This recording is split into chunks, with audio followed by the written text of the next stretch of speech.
Hey, welcome back to another episode of the Hell is Dorsey podcast. Today I'm going to be talking about how to shift your mindset and relieve the anxiety of giving your 2 week notice on your 9 to 5.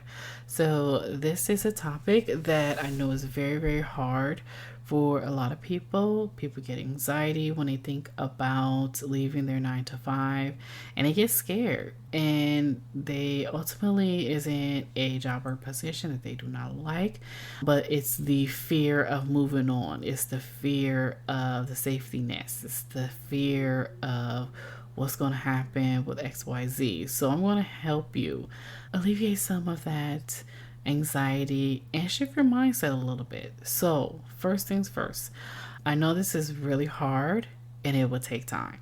Okay, so that's the first thing. It's going to take time. Now, if you're like after a month or a day and you're like, oh my gosh, that was the best decision that I've ever had, or best decision I ever made, then kudos to you. For me, after 18 years, it was very hard. So it's like the longer you stay at a job, the harder it becomes of leaving, and that anxiety sets in. So think about, even though it's hard, it will take time to kind of get over that stress and that anxiety. Also, you want to think about what the overall goal and outcome of this is going to have an effect on you as far as like your overall health, mental well-being, and those things. Okay. Number two, only tell those who need to know and do not make a conversation of it. People talk and people talk all the time, and it's not necessarily a positive talk, but oftentimes it's a negative talk. I have been so fortunate to actually have, because I had to, of course, tell my coworkers and people who I work with that I was exiting. I only told a few people what I was actually doing, and then I kind of like made it like a general statement of like upper management and those people. But I've only told a few people who I were close to what I was actually doing, and they were so supportive. That's very hard and very rare to find, and no one gave me like that negative talk, or that putting those negative ideas in my head. They all were so supportive.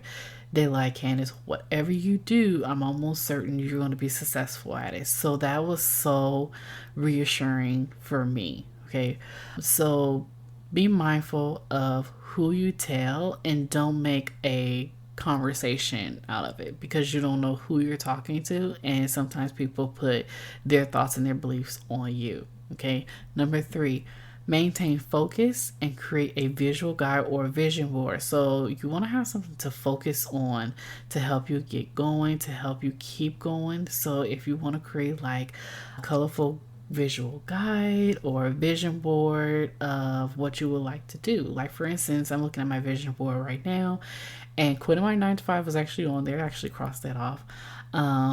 Like retiring my mom, going to Cancun, money freedom, time freedom, those type of things, going to Disney every month. That's on my vision board. So have a vision board or have something visual that you can see every day to help you be motivated and assure you that the decision that you made was the right decision. Okay. And number four, praying has always helped me. So if you're a believer, welcome. But if you're a believer, pray. Prayer is always the number one thing. And you pray during the time that you on your 9 to 5. If the decision of leaving your 9 to 5 is something that you ultimately want to do, pray about it. You will get the answer. You will get that feeling that you know that this is the right decision. Always pray about it. Don't jump, but consult first. That is I should put that at the top. That's my number one tip. Pray and consult first. Okay. Go for walks or go to a quiet space and have those times with yourself, because quiet gives you clarity. Ooh, I need to write that down. Quiet gives you clarity. If you quiet in a quiet place or walk around the park where there's no one, or walk around the neighborhood when everyone is, still asleep or getting ready for work, those type of things. Or listen to music. Don't listen to music with words, but more instrumentals. Like, I like listening to the Calming app when I'm working. It is so helpful because I have that music and I also have my thoughts. So it kind of get me going.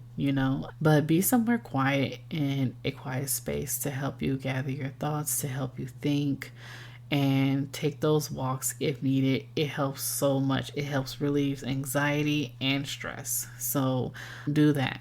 And then the last one, minimize social media, because social media is the number one anxiety creator. Get off of there. Stop scrolling. Stop looking at everybody else. Stop looking at what everybody else is doing. I had to learn this.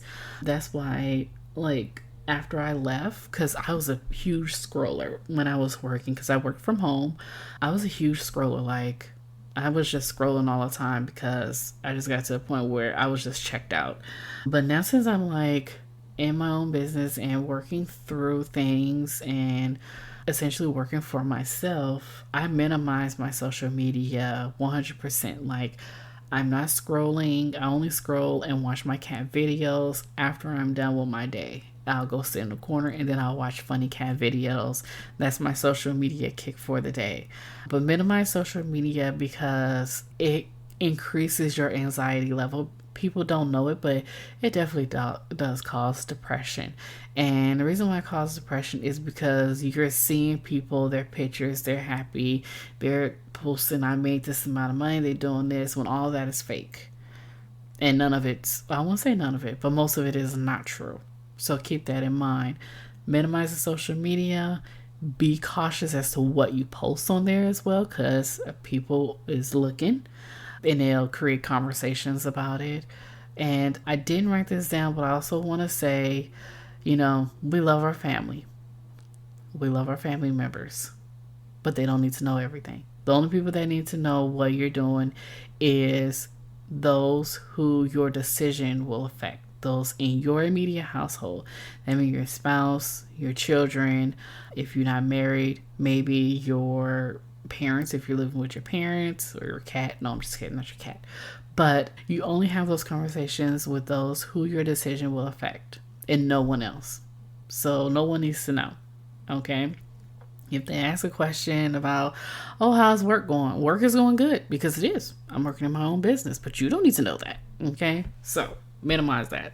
So just a quick recap. Understand and know that it will take time. Yes, it is hard, but it will take time, and you will alleviate the stress and anxiety over time.